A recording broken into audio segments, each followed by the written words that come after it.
Hi everyone, this is our final presentation for Philosophy of Healthcare. In our group we have Ashley, Abigail, Brooke, Casey, Mahanor, and Taylor. Hello, everyone. My name is Brooke, and I'm going to be describing the Bible story Mark, verse 5, lines 21 through 43. So, in this Bible verse, it recounts two healing miracles that Jesus performed. So, the verse begins with Jairus, who's a synagogue leader, begging Jesus to help save his daughter, who is dying. Jesus ends up agreeing with him and goes with him on this journey to Jairus' house. On the journey, a woman who has been bleeding for 12 years ends up touching Jesus' cloak and was healed instantly of her pain. And when that happened, Jesus asked, "Who touched my cloak?" And the woman did step forward and admitted to touching his clothes and was begging for forgiveness. Jesus praised her and explained that her faith is what healed her. Jesus continues on his journey to Jairus' house, and upon arrival, mourners inform Jairus, Jesus, and the disciples that his daughter had passed. Jesus assures him, along with the other mourners, to not fear and to have faith. Jesus ends up then going into this room along with his disciples and the girl's parents.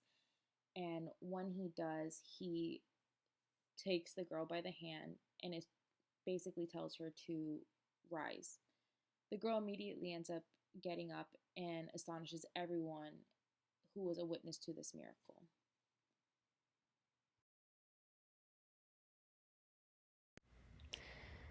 Hi, this is Ashley, and I'm going to be talking about how each unit from class ties into our Bible story. So I'm going to be going over courageous vulnerability, collaboration, leadership, and uncommon compassion.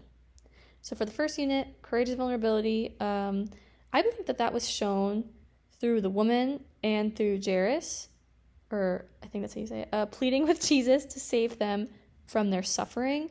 The woman who was bleeding for 12 years took a huge risk by touching his cloak and pleading with Jesus to heal her.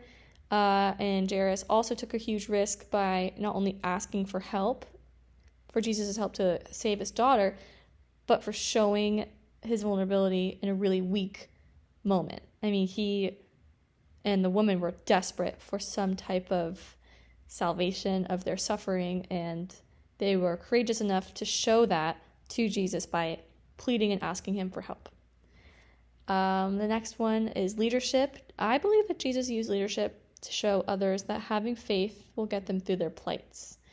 Jesus showed others that you can be healed through your own faith. That's the common theme I feel like throughout this entire Bible story is have faith and you will be rewarded, or your faith will get you far and will heal you at the end of the day.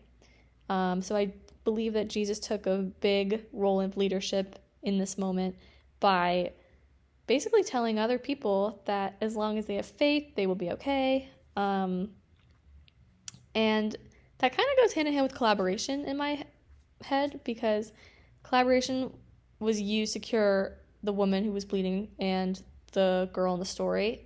Jesus collaborated with others to heal those in need, and also collaborated with his disciples to spread his word of faith. But he also collaborated with the people who watched him heal the little girl as to, don't tell anyone about this, I want people to have faith. So he kind of collaborated with everybody and used his leadership to kind of just keep a level ground of faith. He wants people to remain faithful, and he wants people to, practice that and devote themselves to God. And then finally, uncommon compassion was shown by curing the woman and saving the daughter without asking questions and without asking for anything in return. Jesus did not know these people. I mean, yes, he did, but not really. Like, when you think of it in an everyday form, he didn't know these people personally. And they were asking for help, and he just said, sure, no problem, let me do this super quick, and you will be cured because you have faith, and you will be rewarded for that.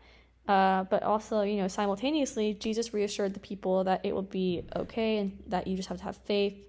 and you will pull through whatever it is that is making you suffer.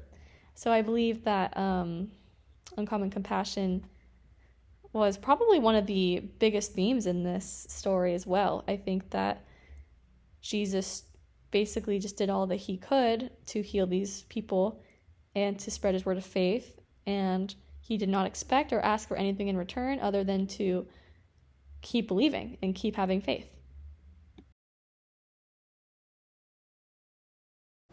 Hello, this is Mahanur, and I'm going to be talking about what was on my slide. The question that was given to me for the presentation was, which units are most prominent, why, how, and where? So basically, the ones that I discussed in my slide were leadership and courageous vulnerability. I started off by talking about leadership because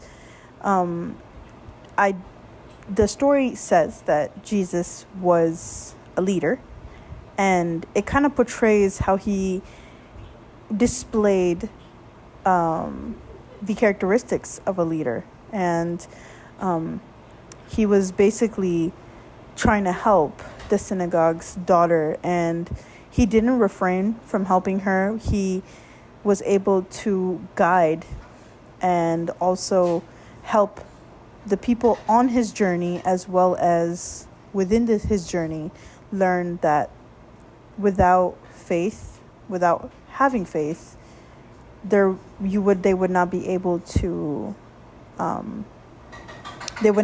heal, basically.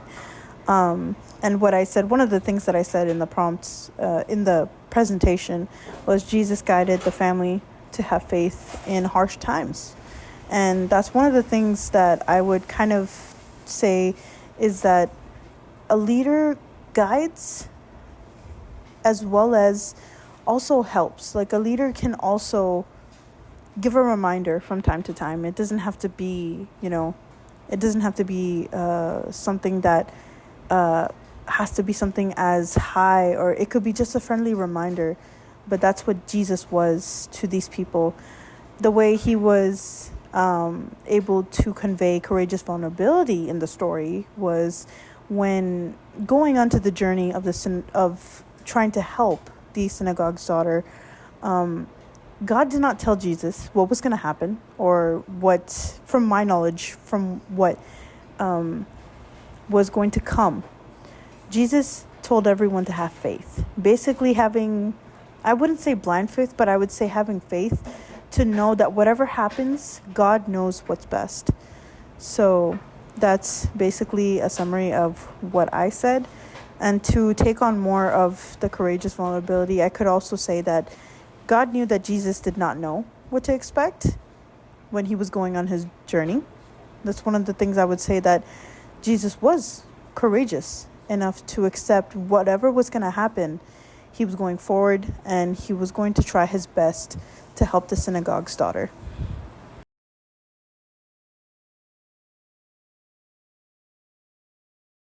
This next part of our presentation is going to be how each of us briefly relates how our own individual philosophy of healthcare experience, what we wrote in our journal, connects with the situation and how it would be helpful or challenged. So please read them and let us know what you think.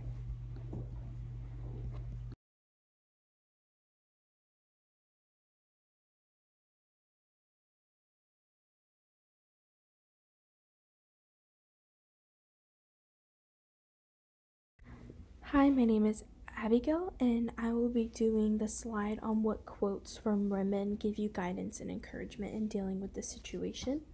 So the two quotes that I pulled out was, "Those who bless and serve life find a place of belonging and strength, a refuge from living in ways that are meaningless and empty and lonely." The second one is, "It was long before I realized you do not have to be dying in order to bless others in this way." I believe that these quotes can serve as a reminder to always strive to bless and serve life, as they can provide a sense of purpose and fulfillment By doing so, we can create a positive impact on the world around us and find a community where we belong. It also highlights the importance of avoiding a life that feels meaningless, empty, and lonely, which can be achieved by actively seeking out ways to serve and connect with others. Ultimately, these quotes encourage us to live a life of purpose, meaning, and connection. The resource 60 Minutes Ebola provides very valuable insight that we can use to minister to our future patients. The nurses who were presented with the first case of Ebola at that time period in the whole United States were in utter fear of the unknown. Yet they held on to their faith and did everything they could, as that is what they were called to do. Similarly to those in the parable, they were faced with arguably the most frightening time in their life. It was their faith in God that helped them through thick and thin.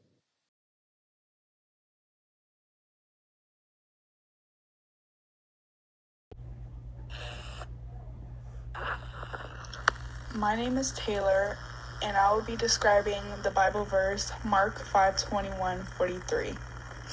Jesus raises a dead girl and heals a sick woman. A sizable group of people gathered around Jesus as he stood by the lake after he had once more crossed over by a boat. A synagogue leader by the name of Jairus then arrived, and upon seeing Jesus, he fell at his feet. "My little daughter is dying," he begged him in a very serious manner. "Would you kindly come and touch her to grant her healing and prolong her life?"